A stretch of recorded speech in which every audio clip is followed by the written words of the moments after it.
हमने एक अनुच्छेद लिखा है। अनुच्छेद का मतलब एक छोटा सा पैराग्राफ है, वो एक छोटी सी कहानी है। ये आपके नवोदय में इस तरीके से पूछा जाता है। आप नवोदय की किताब पढ़ रहे हो, उसमें जब आप भाषा परीक्षण में जाओगे तो इस तरीके के अपठित गद्यांश मिलेंगे, छोटी छोटी कहानियां मिलेंगी। एक कहानी आज हमने लिखा हुआ है, इसको आपको पढ़ करके बताते हैं कि कैसे आप इसका उत्तर देंगे। और नवोदय में आपके इसमें 4 गद्यांश पूछे जाते हैं। कितने पूछे जाते हैं? 4 पूछे जाते हैं। और एक गद्यांश से 5 प्रश्न पूछे जाते हैं। और उन प्रश्नों में क्या क्या होता है? पर्यायवाची होता है, विलोम होता है, समानार्थी शब्द होता है, कभी कभी कहानी का शीर्षक पूछ देता है, रिक्त स्थान भरने के लिए दे देता है, वो बहुविकल्पी में से छांट के आपको भरना रहता है। तो आइए, हमने एक लिखा है, पहले हम कैसे प्रश्न बनाएंगे, कैसे उत्तर देंगे, ये समझ लीजिए। अमित बेटा सामने देखिए। एक गांव में एक लड़का रहता था। अब यही से प्रश्न हमारा बनेगा। लड़का कहाँ रहता था? गांव में कौन रहता था? लड़का। उसके घर के पास एक पेड़ था। उसके घर के पास क्या था?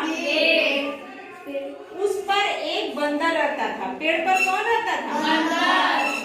वह बहुत नटखट था। बंदर कैसा था? नटखट। फिर भी उसकी माँ उसे बुलाती थी। उसकी माँ किसको बुलाती थी? बंदर को। और किसकी माँ बंदर को बुलाती थी? लड़के की माँ। ठीक। और खाने के लिए केले और मिठाइयाँ देती थी। बंदर को खाने के लिए क्या मिलता था? केले और मिठाइयाँ। और वो कौन देता था? लड़के की माँ। लड़के की माँ। एक बार वह लड़का माँ के साथ मेला देखने गया। एक बार वो लड़का कहाँ गया? माँ के साथ मेला देखने। और कहाँ, किसके साथ गया? माँ के साथ गया। वे लोग ताला लगाकर सुबह ही चले गए। वे लोग कहाँ चले गए? मेला देखने। कब गए? सुबह ही। शाम को लौटने पर उसने एक विचित्र बात देखी। शाम को लौटने पर क्या हुआ? विचित्र बात देखने को मिली। क्या है बात? वह बंदर उस दिन पेड़ छोड़कर कहीं नहीं गया। उस बंदर ने उस दिन क्या किया? पेड़ छोड़कर कहीं नहीं गया। हाँ, कैसे बताइएगा? वृक्ष की सबसे ऊंची डाल पर बैठा बैठा वह सारे दिन उसके घर की रखवाली करता रहा। बंदर जो है कहाँ पर बैठा था उस दिन? पेड़ की ऊंची डाल, वृक्ष की सबसे ऊंची डाली पर। और डाली पे बैठ के क्या कर रहा था? किसके घर की रखवाली कर रहा था? हाँ, जो लड़के का घर था नजदीक में। ठीक। उसकी माँ ने उस दिन उसको बहुत सारी चीजें खाने को दी। उस दिन उसकी माँ ने क्या किया? बहुत सारी खाने वाली चीज। भाई खुश हो गई कि देखिए हमारे घर की रखवाली कर रहा है। उन्होंने खुश होकर बहुत सारा सामान उसको खाने के लिए दिया। और उसके पहले उसको और क्या मिलता था? केला और मिठाइयाँ मिलती थी। तो आप देखिए, इसमें से बहुविकल्पी प्रश्न ऐसे पूछा जा सकता है कि लड़का कहाँ रहता था। मान लीजिए पूछ दिया लड़का कहाँ रहता था, आपको दे देगा, आपको ऑब्जेक्टिव में रहेगा घर में, गांव में, स्कूल में, बाजार में। तो आप सही वाला कैसे बताएंगे? आप यहाँ क्या पढ़े?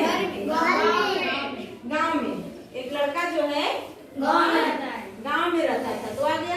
इस तरीके से ऑब्जेक्टिव पूछेगा। और इसमें से ये भी पूछ सकता है, जैसे मान लीजिए उत्तर दे रहे थे, इसी में से प्रश्न बना भी रहे थे और उसका आंसर भी दे रहे थे। हम लोग देखे कैसे कितना आसान हो गया। जब आपको प्रश्न पूछता कैसे है, ऐसे जैसे मैंने एक यहाँ पे प्रश्न लिखा हुआ है, पेड़ पर कौन रहता था। अब देखिए, ऐसे ही आपकी परीक्षा में ऑब्जेक्टिव दिया रहेगा, कौवा, बंदर, चिड़िया, मैना। आपने इसको पढ़ा है तो इसमें आपको पता ही है पेड़ पे कौन रहता था? तो कौन रहता था? बिल्कुल सही। तो कौन सा ऑप्शन हमारा सही होगा? दूसरा, बी वाला ऑप्शन सही होगा। और हम जाकर के अपने गोले को, जब भी वहाँ पे आंसर शीट मिलती है उसमें गोला करना रहता है, ऐसे ऐसे गोला करना रहता है ना। और सावधानी पूर्वक अपने गोले को भरेंगे, काला करेंगे। आगे देखिए, दूसरा प्रश्न है, लड़के की माँ उसको खाने को क्या देती थी? आपको प्रश्न पता है, इसलिए आपने ऑब्जेक्टिव भी नहीं पढ़ा, उत्तर दे दिया केले और मिठाइयाँ।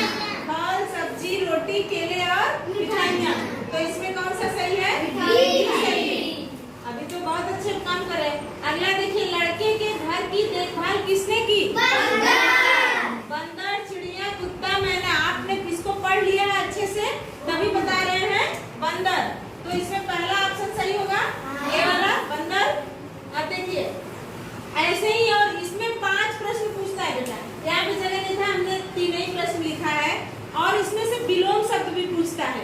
पूछ देगा कि सुबह का विलोम क्या होगा? दोपहर होगा, शाम होगा, रात होगा, भोर होगा, ऐसे लिख देगा। 4 ऑप्शन लिख देगा। तो आप सही क्या करेंगे? सुबह का, शाम। विलोम भी पूछता है, पर्यायवाची भी पूछ देता है। मान लीजिए पूछ दिया वृक्ष का पर्यायवाची और 4 ऑप्शन दे दिया पौधा हो गया, फल पौधा हो गया, पेड़ हो गया, और उधर उसके बाद 2 और दे देगा कि जमीन हो गया या मैदान हो गया, कुछ ऐसे दे देंगे। तो वृक्ष का पर्यायवाची क्या होता है? पेड़ है। और क्या है बताइए? पादप है, गाछ है। इसको पर्यायवाची, इसके लिए हमें क्या करना पड़ेगा? पर्यायवाची याद करना पड़ेगा। और ये पूछता है कि समानार्थी पूछ देता है। जैसे पूछ देगा नटखट का समानार्थी, ऑब्जेक्टिव में दे देगा कि दयालु हो गया, शरारती हो गया, अच्छा हो गया, बुरा हो गया। तो नटखट मतलब क्या होता है? जो है उछल कूद करता है, जो शरारत करता है। तो आप उसको इस तरीके से पर्यायवाची पूछता है, विलोम पूछता है, समानार्थी शब्द पूछता है, और इसका पाठ का शीर्षक भी पूछ सकता है। चालाक बंदर, है ना, या दयालु माँ, कुछ भी हो सकता है। तो उसमें से जो ऑप्शन रहेगा, उसमें आपको जो सही रहेगा उसको आपको टिक करना रहेगा। ऐसे 5 प्रश्न पूछते हैं हर पैसेज से। और आता कितना है? कितना गद्यांश? 4 में से 5 चौका 20 प्रश्न। 20 प्रश्न हिंदी के हो गए। तो इस तरीके से आप अपनी नवोदय के लिए अनुच्छेद जो है आपके दिए हुए किताब में, एक अनुच्छेद को पढ़िए और उसमें सारे प्रश्नों के उत्तर दीजिए। उसका अभ्यास करिए और हम भी कराएंगे। ठीक है? चलिए, बहुत अच्छे, क्लैप कर दीजिए।